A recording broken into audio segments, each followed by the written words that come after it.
trời trắng. Con chim gì mà hót vui vang cả cánh rừng.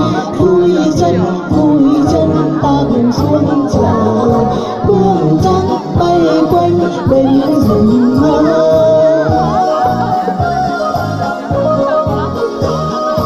Như một chàng trai mắt sáng từ đường một vách núi.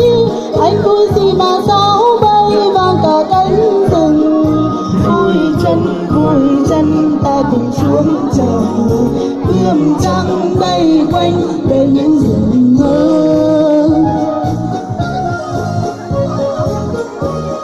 Xuống chợ ngày mừng gì với em.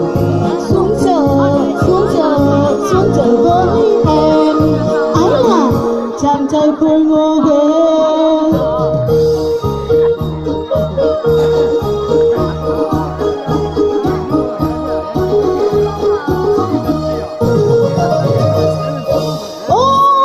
Dòng của chàng hay quá, mà sao chàng hay quá. Đường xa nắng đổ mà chúng em vẫn vui. Đi bên em mà chẳng nói được gì. Trong ngực em ái lạ như có tiếng ngựa phi.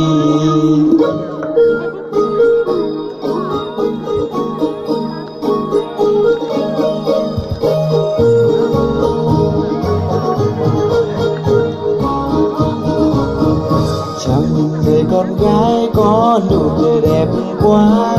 Em vui gì mà líu lo như đàn chim trời.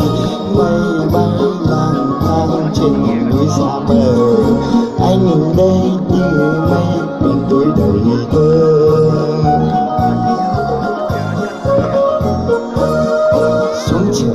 Xuống chợ ngày mừng gì với em. Xuống chợ với em. Ái là chàng trai khôi ngô ghê.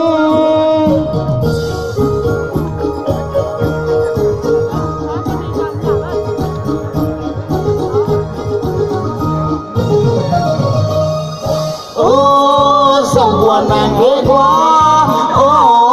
Mà sao nàng xinh quá. Đường xa nắng đổ mà chúng em vẫn vui.